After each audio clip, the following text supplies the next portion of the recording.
አለይኩም ወራህመቱላሂ ወበረካቱ። ሰላም ሰላም ወደ ቻናሌ ቤተሰቦች እንዴት ናችሁ?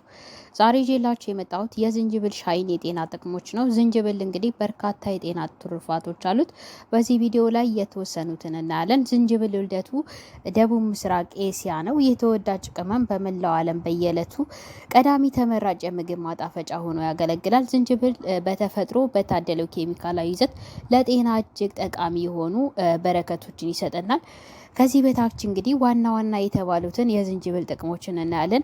አንደኛ ላይ ጸረ ብግነት አንቲ ኢንፍላማቶሪ፣ የዝንጅብል ሻይ አዘውትሮ መጠጣት ብግነት ወይም ደግሞ መመረዝን ይከላከላል። ባክቴሪያዎች፣ ኬሚካሎች ደካማ የምግብ ስርዓት ብግነትን በሰውነት ውስጥ እንዲከሰት ምክንያት አልቸው። ብግነቱ እየጨመረ ሲሄድ ደግሞ ዘላቂ ለሆኑ በሽታዎች ይዳርጋል። ስለሆነም ችግሩን ለመከላከል የዝንጅብል ሻይን ያዘውትሩ ምክራችን ነው።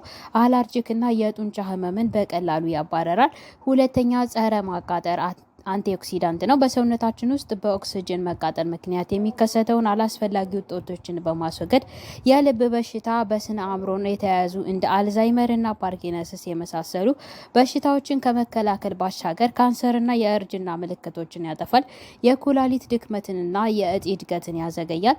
ሶስተኛ ላይ ለጉንፋንና ለጉሮሮ ህመም ወሳኝ ነው። የተፈጥሮ መድኃኒት ነው። ለሆድ ቁርጠት ተመራጭ ነው። በተለይ በወር አበባ መምጫ ቀናትና በወር አበባ ጊዜ እናቶቻችን የዝንጅብል ሻይን በታዘወትሩ ይመረጣል። ቁርጠትን ከማስታገስ ባሻገር የወር አበባ ያለምንም መቆራረጥ በቶሎ እንዲፈስ። አራተኛ ላይ የምግብ ያለመፈጨት ችግር ያለባቸው ሰዎች የዝንጅብል ውሃ ወይም ሻይ ቀዳሚ ምርጫቸው ብታደርጉ ውጤቱን በፍጥነት ታዩታላችሁ። ማቅለሽለሽን አስወግዶ የበላችሁት ምግብ በፍጥነት እንዲፈጭ ያደርጋል። ስለሆነም የምግብ ስርዓት ልመት ጤናማ በማድረጉ ዝንጅብል ሲበዛ ምስጉን ነው። በተለይ ማቅለሽለሽና ትውከት ያለሚያስቸግራቸው በፍጥነት ተግብሩት። በጉዞ ጊዜ የሚያስመልሳቸው ከጉዟቸው በፊት የዝንጅብል ሻይን እንዲጠጡ ይመከራል።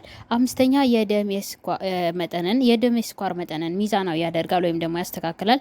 ጥናቶች እንደሚጠቁሙት የስኳር ህሙማን የደም ስኳር መጠናቸውን በፍጥነት ያሻሽላል። ስድስተኛ ላይ የደም ቅባት ወይም ደግሞ ኮሌስትሮል መጠን ያስተካክላል። የቅርብ ጊዜ ጥናቶች እንደሚጠቁሙት መጥፎ የተባለ የኮሌስትሮል መጠንን በመቀነስ በዚህ ችግር ምክንያት የሚከሰቱ የልብና የስትሮክ በሽታዎች ይከላከላል። ሰባተኛ የሰውነት ክብደትን ለመቀነስ ይረዳል። የአካል ብቃት እንቅስቃሴና ጤናማ አመጋገብ ከዝንጅብል ሻይ ጋር አቀናጅተው ዘወትር የሚወስዱ ከሆነ ሸንቃጣ ለመሆን ብዙ ቀናት አይፈጅቦትም። የዝንጅብል ሻይ ወይም ደግሞ ውሃውን ስንጠቀም ማወቅ ያሉብን ጥንቃቄዎች አሉ። አንደኛ ከመጠን በላይ የዝንጅብል ሻይ ወይም ደግሞ ውሃ ስንጠቀም ቃር፣ ተቅማጥ፣ ጋዝ ሆዳችን ውስጥ እንዲሁም ደግሞ የጨጓራና የአፍ ማቃጠል ችግር ሊያጋጥመን ይችላል። ስለሆነም በየቀኑ ከ4 ግራም በላይ መጠቀም የለብንም። ሁለተኛ ላይ የስኳርና የልብ ህሙማን፣ የሐሞት ድንጋይ ያለባቸው ሰዎች፣ ነብሰ ጡርና የሚያጠቡ እናቶች በየቀኑ የሚወስዱትን የዝንጅብል መጠን ለሐኪማቸው ማማከር አለባቸው። ለዛሬ ያስኩላችሁ ቪዲዮን ይመስላል። የዝንጅብል ዋና ዋና የጤና ጥቅሞች እንግዲህ እነዚህን ይመስላሉ። ዝንጅብልን በየዕለቱ ምግባችን ውስጥ በማካተት በርካታ የጤና ጥቅሞችን ማግኘት እንችላለን። ለዛሬ የተወሰኑትን አይተናል። በዚህ ቪዲዮ እንደተማራችሁበት ተስፋ አደርጋለሁ። በሌላ አዲስና አስተማሪ ቪዲዮ እስከምንገናኝ ሰላም ቆዩኝ። ለቤት አዲስ ከሆናችሁ ሰብስክራይብ በማድረግ ቤተሰብ ሁኑ።